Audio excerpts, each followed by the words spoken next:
A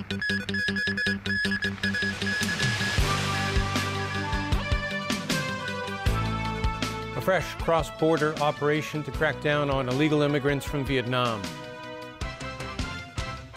Missing Japanese boy found alive and well.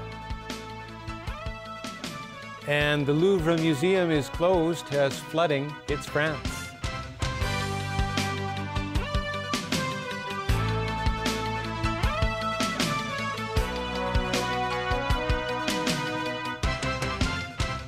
Good evening. Authorities say they have smashed a syndicate that smuggled illegal immigrants from Vietnam to Hong Kong. In a joint operation conducted by Hong Kong and Guangdong authorities, 50 people were arrested, 19 of them in the SAR. Adam Shu has our top story. In a campaign that began on Wednesday, Hong Kong police arrested 11 people relating to human trafficking after raiding some 20 locations across the territory.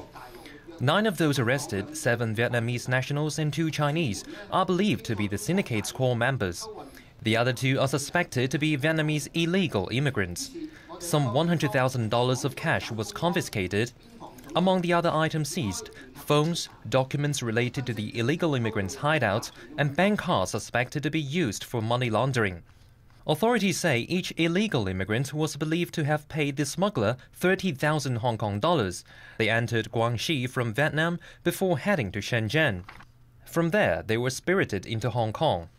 2 Vietnamese females, being the core syndicate members, have already been charged with the offense of aiding and abetting the remaining in Hong Kong without the authority of the Director of Immigration. And the other arrested persons are currently detained for investigations.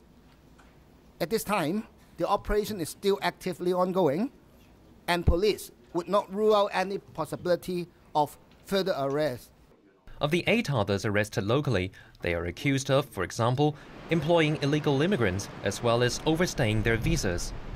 According to immigration authorities, an average 112 Vietnamese legal immigrants were intercepted each month so far this year, down from 189 in 2015.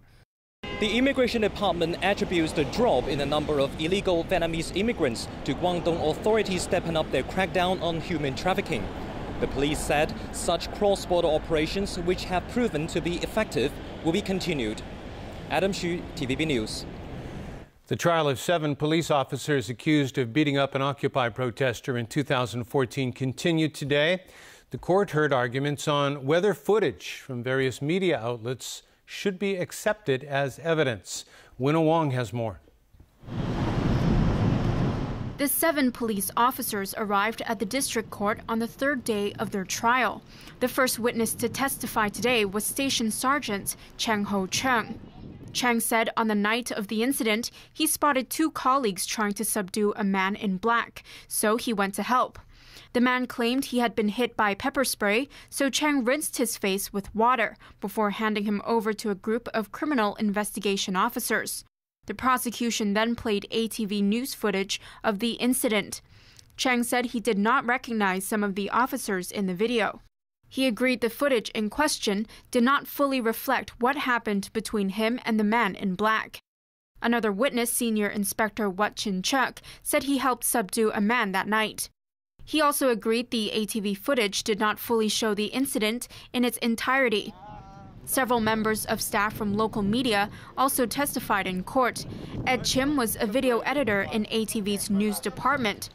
When questioned by defense lawyer Chang Hwan, Chim said the broadcast footage was edited according to the reporter's script. He could not confirm the order of events had not been switched. As for news footage from TVB, the prosecution called in news department technician Sam Ka-hung. Sam said there was nothing unsatisfactory about the video signals being sent back from field that night. He was also asked by the defense whether he knew the identities of the cameramen. Some said he did not. TVB senior librarian Lam Ka-yu was in charge of transferring the footage onto Blu-ray discs. Lam said he believes the footage had not been tampered with before he transferred them onto the discs. He added a special password would be needed to do that, and he did not know the password. A third member of staff from TVB's news department, as well as another police officer, are due to appear in court when it resumes next week. After that, Ken Sung himself will be called to testify in court. Winna Wong, TVB News. Overseas now, a 7-year-old Japanese boy who went missing nearly a week ago in a remote part of the country has been found safe. The child disappeared after his parents tried to punish him by leaving him alone in a forest. James Aiken reports. The missing child case riveted Japan and set off a nationwide debate about parental discipline. After nearly a week on his own in the rugged island terrain of Hokkaido, Yamato Tanaoka was discovered this morning in a building on a military base about 4 kilometers from where he disappeared. Yamato's parents first told authorities he had disappeared during a hike, but they later admitted they left him by the side of a road as punishment for throwing stones at cars and people. The boy's parents said they intended to leave him alone for just a few minutes last Saturday, but when they returned, he was gone. Yamato's father said they were only trying to teach their son a lesson, but it obviously went too far. He said they deeply regret what he called excessive discipline. The case sparked a massive search in the densely forested area, which is home to bears. Yamato was eventually discovered in this military bunker. He told soldiers he found the unlocked building after walking for several kilometers. Soldiers say he huddled between mattresses on the floor to stay warm and drank water from an outside tap. Aside from minor scratches and some dehydration, doctors say Yamato is doing well as he recovers in hospital. The boy's safe return was welcomed with a collective sigh of relief after the story topped the news for days. But it also sparked a national debate about what constitutes appropriate parental discipline and what amounts to child abuse. Police say they will not be investigating Yamato's parents, but child welfare workers say his parents might be investigated for child abandonment and neglect. James Aiken, TVB News. Defense officials held talks in Singapore today on the sidelines of this weekend's international security conference, the Shangri-La Dialogue. U.S. Defense Chief Ashton Carter used the platform to warn Beijing about its territorial ambitions in the South China Sea and to rally support for keeping China in check. Singapore and India's defense ministers agreed to cooperate. In a sense, all the countries of Asia are rising together, and they all make their own choices. And so I was simply saying that China, like other countries, will make its own choices. We have to come together to cooperate, to preserve and protect our global commons, and I think that would apply to the Straits of Malacca or South China Sea or any other water body that's critical for global commerce. We, as India is concerned, we have been always insisting that all parties should resolve this peacefully.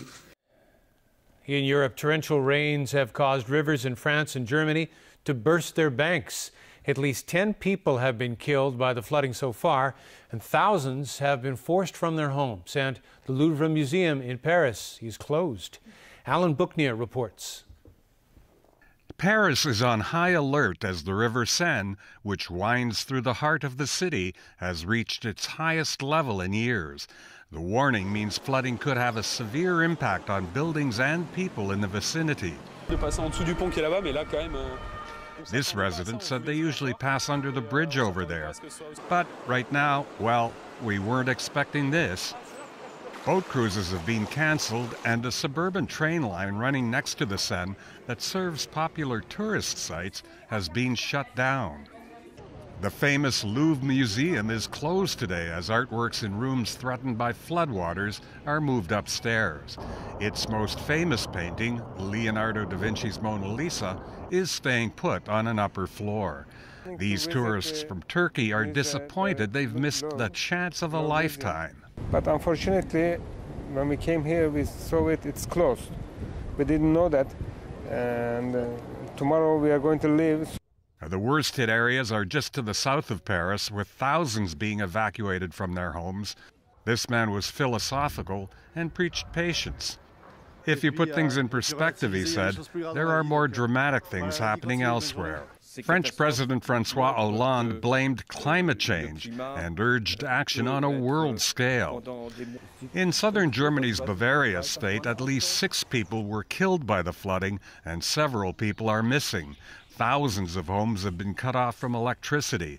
Officials say flooding has affected about 160 square kilometers in an area near the Austrian border.